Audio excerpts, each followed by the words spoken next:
Ya, akankah ancaman PHK ini hantui efisiensi anggaran? Pak Rian, tadi kan sudah disampaikan sendiri sama Kang Ujang ya, ini cuma soal waktu aja kok untuk menyelaraskan pemahaman sehingga tidak salah kaprah eksekusi dari efisiensi anggaran. Termasuk tadi belanja pegawai juga ternyata kan tidak terkena gitu. Berarti ancaman PHK tidak akan terjadi dong? Gini, gak usah takut sama hantu. Hantu itu tidak membunuh, yang bunuh harimau gitu loh, nyata gitu loh. Let's become ghost gitu loh.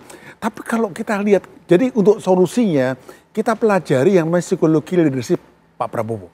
Lihat ya, Pak Prabowo itu pengusaha besar. Seorang pengusaha itu mikir efisiensi dan gak main-main seperti disampaikan sampai hitungan bagaimana Asia gitu seperti itu. Yang kedua, sebagai pemimpin dia memulai pola berbeda. Jadi dulu bisnisnya tawar-tawaran dulu, Pak Prabowo bom dulu. Setelah itu bagaimana? Jadi ini saran buat teman-teman menteri atau kepala lembaga, ketika mereka mengalami pengurangan itu, buktikan bahwa dia perlu. Dengan 4 kriteria selesai. Jadi jangan kemudian marah dulu, jangan ke netizen dulu, tapi buktikan di dalam, jangan bikin gaduh, udah capek nanti. Tapi hal yang yang penting adalah sepakat tadi, eksekusinya. Yang saya lihat sekarang belum rapi adalah eksekusi. Dari mulai namanya eksekusi makan siang gratis dan yang lain-lain. Karena public policy itu 20% rumusannya, udah ada kan ya? 20% pengendaliannya, tapi 60% eksekusinya. Eksekusi berhubungan dengan apa? Dengan seni. Nah, yang terjadi sekarang adalah kita baru bermain level knowledge, bermain di praktek, tapi belum art. Nah, kita perlu adalah fine artnya nanti. Jadi dengan demikian bagaimana teman-teman, terutama di timnya Pak Ujang nih, bagaimana kebijakan yang baik ini dieksekusi dengan baik. Namanya the knowledge of execution. Bahkan Kaplan sama Norton, ahlinya balance scorecard, itu bikin buku tentang eksekusi.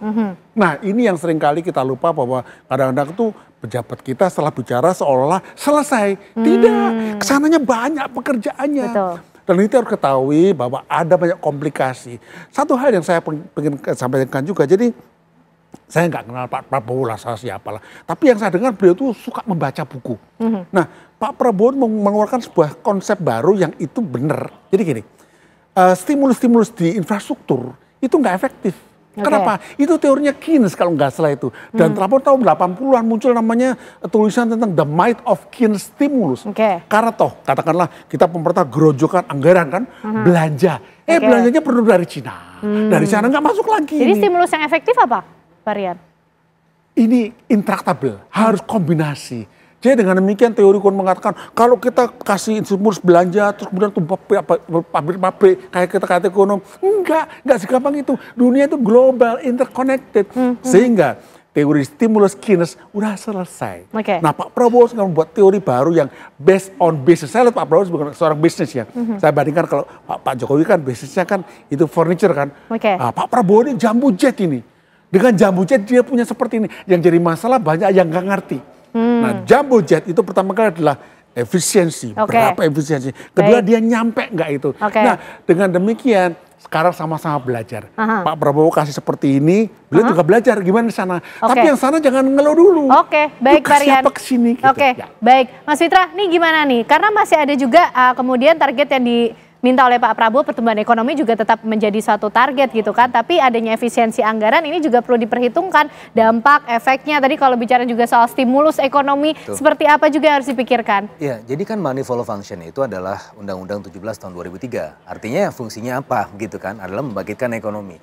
Selama ini pembuatan anggaran untuk kementerian itu adalah tahun lalu anggaran berapa, sekarang ditambah 10%. Itu kan nggak pas gitu kan, sehingga seharusnya kalau misalnya kita melihat pola itu selalu pemerintah di akhir tahun tergopoh-gopoh untuk menghabiskan anggaran, gitu kan. Nah, juga kalau kita lihat, ini kan bukan dipotong anggarannya, tapi dilakukan pengalokasian ke tempat-tempat yang lebih produktif. Makanya kalau kita bicara target pertumbuhan ekonomi, ini kalau dialihkan ke sektor yang dampak ekonomi tinggi, ya, meminjam kata Pak Prabowo, yang punya dampak terhadap tenaga kerja, menghasilkan devisa, nah itu yang kemudian bisa mendorong kita ke 5%. Daripada anggaran yang tidak produktif, nggak jelas juntrungannya apa, ya memang ada dampak ekonominya, tapi akan lebih baik lagi kalau ini diarahkan kepada sektor yang prioritas yang memiliki dampak penggandaan yang tinggi. Begitu.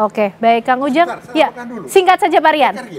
Ini bukan yang namanya downsizing, tapi right sizing. Kita bikin anggaran seksi. Cewek kan? Cewek itu kan begini, langsing, gitu kan. Jadi nggak gini. Ini yang bikin anggaran seksi. Bukan menurut saya sih, jadi jangan stres lagi. Jangan stres lagi. Itu ya Kang Ujang yang sedang diupayakan juga sehingga kementerian lembaga sampai tingkat daerah ini tidak stres untuk menyikapi perintah efisiensi anggaran dari Presiden Prabowo. Ya, sekarang kan sedang proses ya. Bagaimana tadi menata anggaran kembali gitu. Oleh karena itu kita tunggu hingga tanggal 14. Dan kami yakin apa yang menjadi kebijakan Bapak Presiden ini tadi untuk mengurangi lemak-lemak, mengurangi kebocoran, inefisiensi ditanggulangi, lalu juga keberpihakan kepada rakyat Indonesia ini yang penting. Tadi hal-hal yang menjadi ada dugaan-dugaan kebocoran itu Pak Presiden akan mengalokasikan untuk kepentingan rakyat Indonesia, artinya kepentingan-kepentingan yang lebih produktif. Jadi garisnya adalah bagaimana efisiensi ini adalah kepentingan rakyat Indonesia. Jadi makanya pelayanan publik itu tidak terdampak, tidak kena efisiensi. Karena Pak Presiden yakin betul apa yang menjadi keinginan rakyat Indonesia ya kita akomodasi, kita eksekusi untuk kebaikan rakyat Indonesia. Ya sekarang ini kan yang susah kan bukan elit ya, yang susah ini kan rakyat. Maka Pak Presiden mengambil kebijakan bahwa efisiensi adalah ya untuk mengurangi lemak, tadi untuk mengklirkan agar APBN itu adalah sehat ya. Di saat yang sama tadi kebutuhan mendukung kepentingan rakyat dengan efisiensi APBN itu menjadi nyata. Agar memang rakyat itu betul-betul negara hadir, pemerintah hadir, Pak Presiden hadir di tengah-tengah kesulitan rakyat Indonesia. Jadi rakyat juga tidak perlu khawatir dengan ancaman PHK dari efisiensi anggaran ini ya Kang? Ya kami yakin tadi Bapak Dewan yang mengatakan banyak yang sudah menerima gitu kan, ketika udah RDP dengan DPR para menteri itu saat ini juga kepala daerah yang terpilih juga kami yakin akan kompak menerima efisiensi ini karena sejatinya kan mereka semua adalah abdi bangsa ya, pemimpin-pemimpin bangsa yang sejatinya semuanya sama dengan Bapak Presiden, keberpihakannya ada kepada kepentingan publik.